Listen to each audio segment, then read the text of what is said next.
Y lo dicho, vamos a sumergirnos en el mundo de la pequeña y mediana empresa, en este caso iniciando nuestro seminario en el Cronista y Apertura con el panel Panorama y Previsibilidad en las pymes y con 3 invitados de lujo. Nada mejor para comenzar este seminario que con la presencia de Mariel Fornoni, que es socia directora de Management and Fit, con Damián Dipache, que es el director de Focus Market, y también con Daniel Rosato, que es el presidente de Industriales Pymes Argentinos. Bienvenidos a los 3, muchas gracias por acompañarnos este día.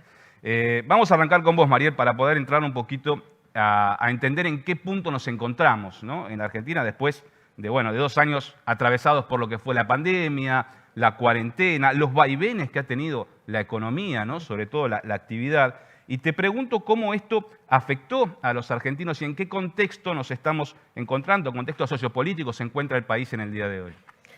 Bueno, mira, si nosotros nos remontamos al inicio de la pandemia, había una expectativa muy fuerte, ¿no? Y de hecho un crecimiento en la aprobación de la gestión de gobierno, en las expectativas. La gente sabía que estaba mal en términos, que el país estaba mal en términos de lo que pasaba con la salud, de lo que pasaba con la economía, pero tenía expectativas de que eso iba a cambiar. Hoy estamos del lado opuesto. O sea, la gente no solo cree que está mal, sino que cree que va a estar peor en los próximos meses, en los próximos años. Y fundamentalmente la gravedad es que esto está anclado en la confianza y en la credibilidad, o sea, en la falta de confianza y credibilidad que la gente tiene en que el gobierno pueda salir de esta situación. Y vos sabés que sin confianza es muy difícil, porque en realidad la economía también es confianza, es expectativas, es generar expectativas, y uno ve cuando el presidente de repente dice, bueno, vamos a luchar la guerra contra la inflación. Cuando vos tenés confianza y crees, pensás que esto puede ser posible. Cuando no tenés confianza y no crees, cualquier cosa que propongas, la verdad que cae en un saco vacío porque no generás la expectativa que tendrías que generar. Entonces me parece que ese es el principal problema, ver cómo podés generar confianza, cómo podés generar credibilidad, que la gente empiece a creer y a confiar. Hoy la verdad las expectativas sobre lo que viene son malas, 6 de cada 10 creen que van a estar peor y asumiendo que dicen que están muy mal. Y cuando uno les pregunta acerca de qué confianza tienen en que el gobierno pueda controlar la inflación, controlar la economía, la verdad es que 7 y 8 de cada 10, depende de la pregunta, responden que no tienen confianza. Me parece que ese es el principal punto que hoy genera una situación de muy difícil, de donde no tenés escapatoria, ¿no? Si no generas confianza va a ser muy difícil. El problema famoso de las expectativas, ¿no?, que se señalan precisamente. Y si trasladás eso al sector pyme, Damián, ¿cómo se encuentran hoy las pequeñas y medianas empresas después de haber atravesado este sube y baja que tuvo la economía, 2 años que me imagino que para el sector deben haber sido bastante complejos, ¿no? Mira, el año pasado, que fue digamos, el 2020, y ni lo hablemos porque fue un desastre, ¿no? Pero el año pasado que tuvimos un rebote de la economía del 10,3%, hubo al menos 2 sectores del sector pyme que recuperaron, digamos, posicionamiento y mejora respecto de la actividad económica. Uno fue la industria y el otro fue la construcción. Ajá. Esos 2 sectores recuperaron. Ahora lo que estás viendo en el 2022, que justamente esos 2 sectores que eran el umbral a partir del cual comenzó a salir la economía, comienzan a tener síntomas de debilidad nuevamente, y tenés una cuestión que la tenés que medir casi estacionalmente. ¿Por qué? Porque el comercio, las ventas minoristas crecen, y eso ya es comercio puro.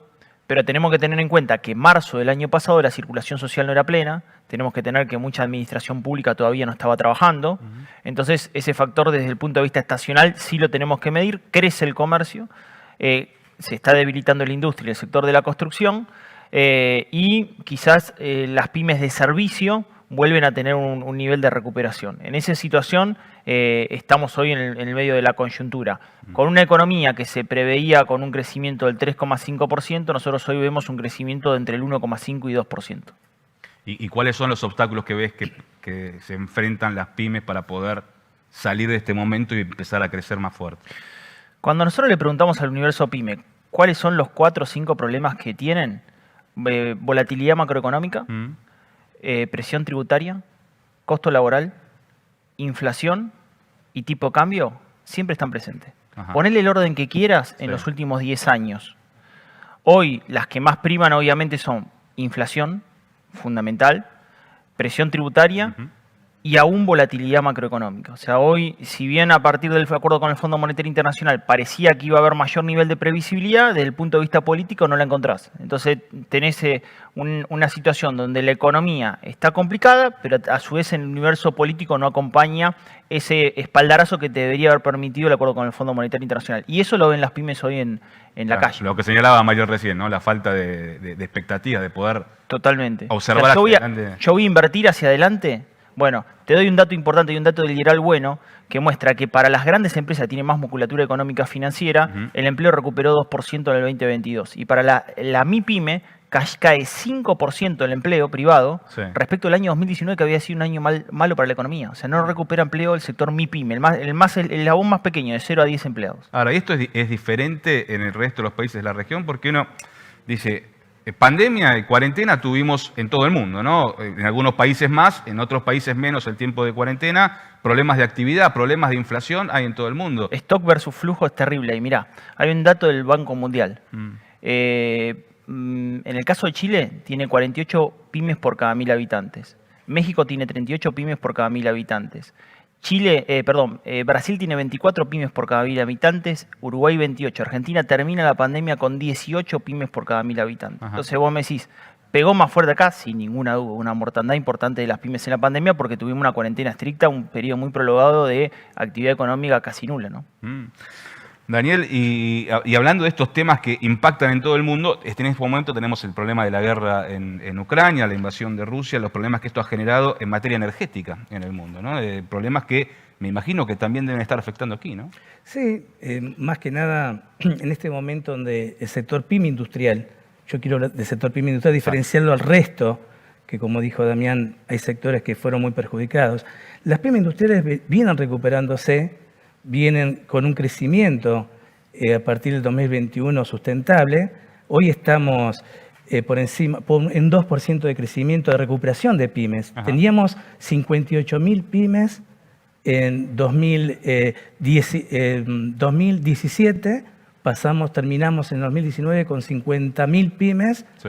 Y hoy estamos con 50.600 pymes industriales. Industrias, solamente industrias manufactureras. O sea, Es no decir, sintieron el impacto de la pandemia, no, por lo menos lo recuperaron. se perdió. Ujú. Que tuvimos una caída en el 2020 de pérdida de empresas, pero a partir de octubre de 2020 hubo una recuperación y venimos con una generación de nuevas industrias que se vienen recuperando.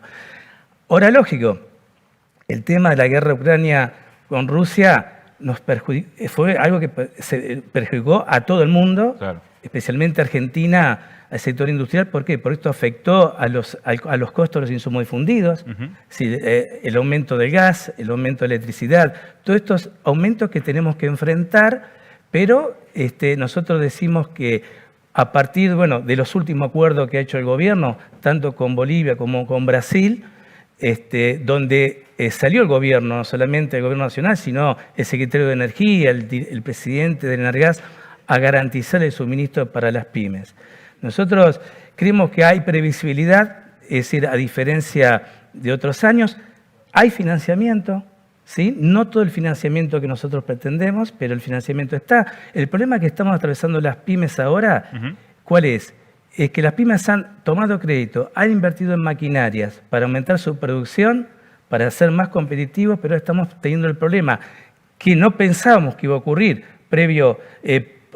luego del acuerdo con el Fondo Monetario Internacional, que tiene que ver con la falta de dólares, para poder importar los insumos, las Claro. materias primas, que no se producen en el país, que vienen de afuera, y que eso está generando algunos problemas en algunos sectores de la industria que son graves, ¿no es cierto? Porque la pyme tiene que producir más, no puede porque no cuenta con los insumos, se le pone los límites para poder importar, que no puede superar el 5% con respecto a 2021, pero hay que tener en cuenta una cosa, que es lo que nosotros estamos planteando. Del 2020 al 2022 a hoy, por ejemplo, uno de los insumos, materias primas, que es el nylon, la materia nylon, aumentó el 200%.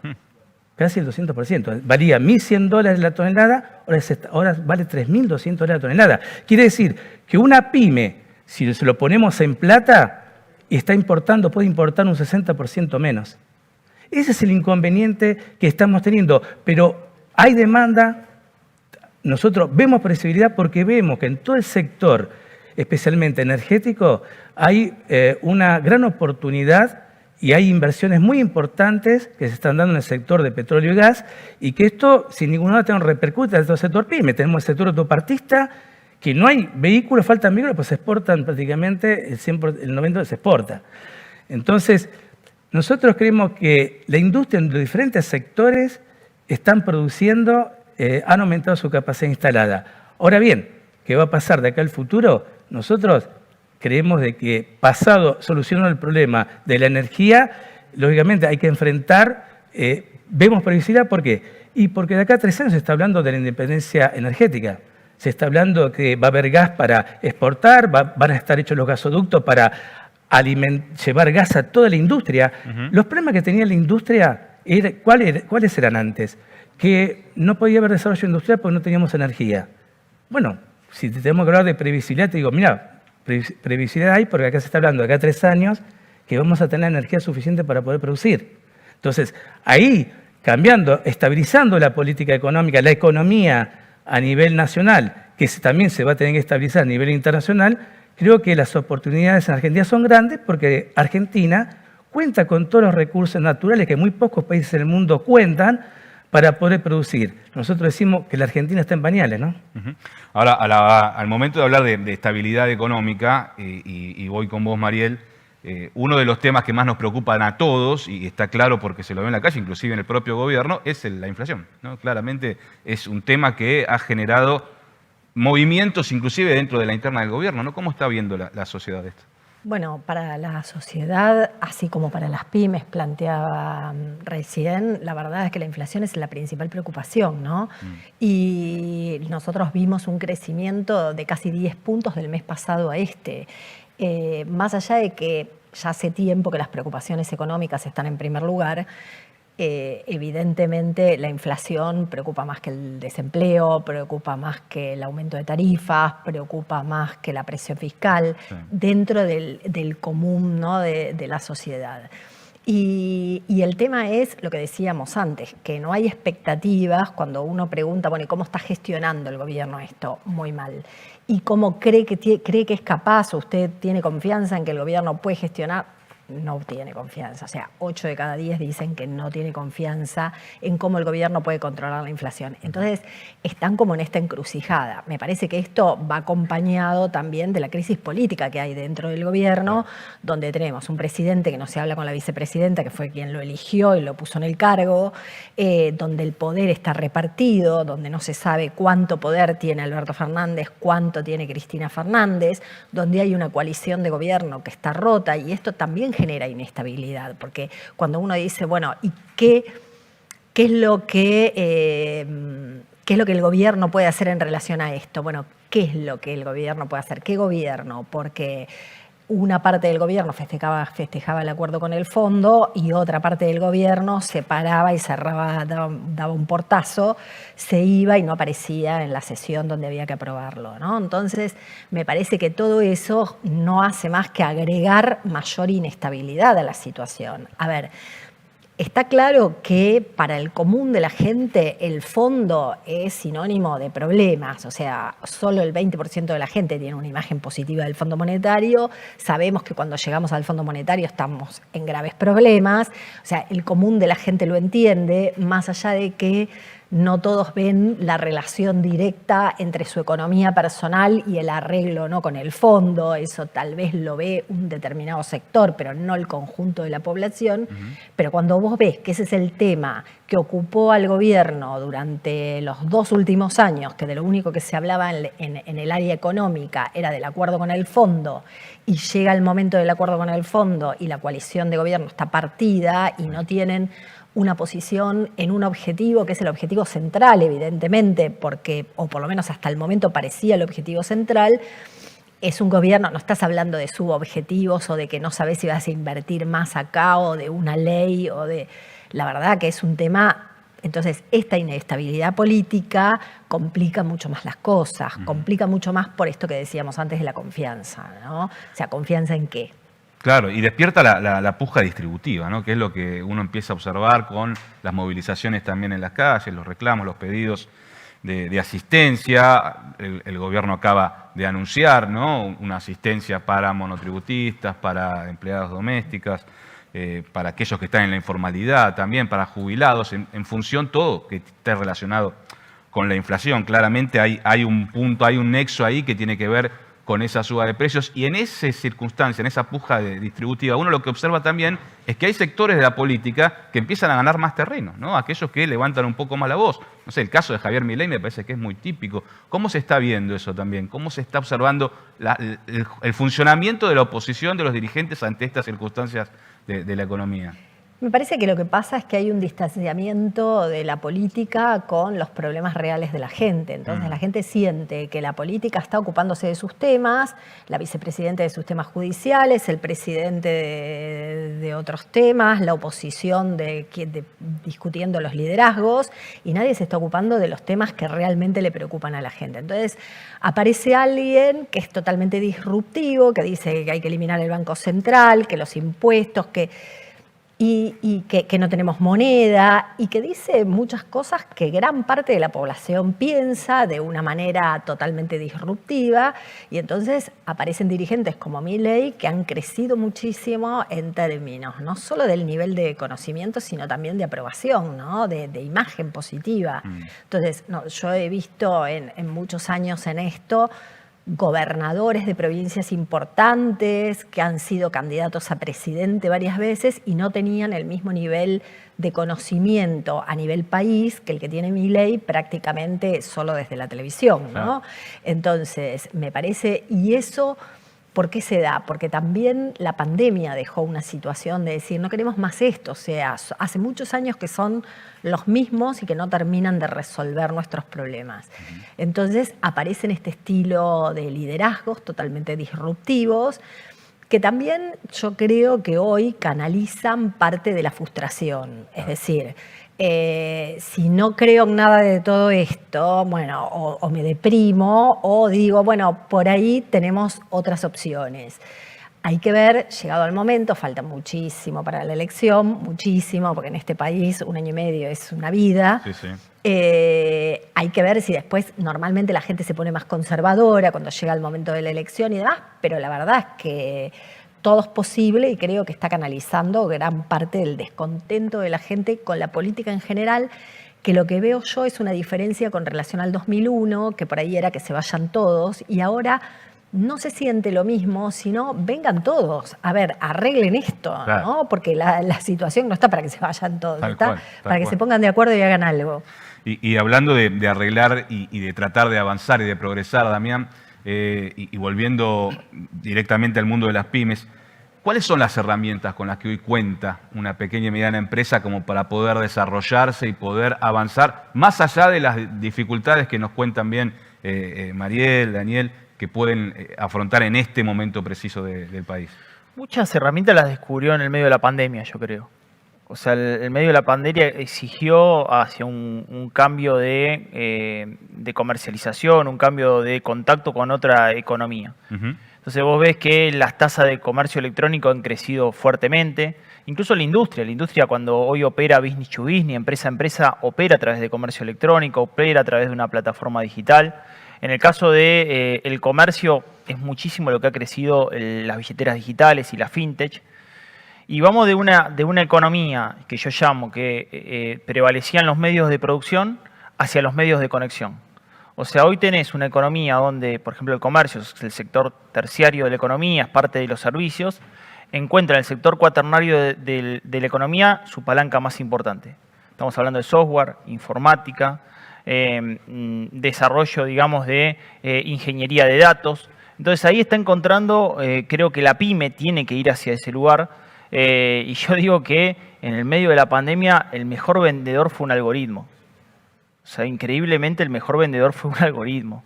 Quien te acercaba mejor a la demanda, quien te acercaba mejor a las necesidades de esa demanda. Y las pymes que uno dice, bueno, la verdad que están muy desconectadas de esa situación, no lo es tanto. vos ves muchas pymes que nacieron digitalmente en el medio de la pandemia cuando el comercio estaba cerrado.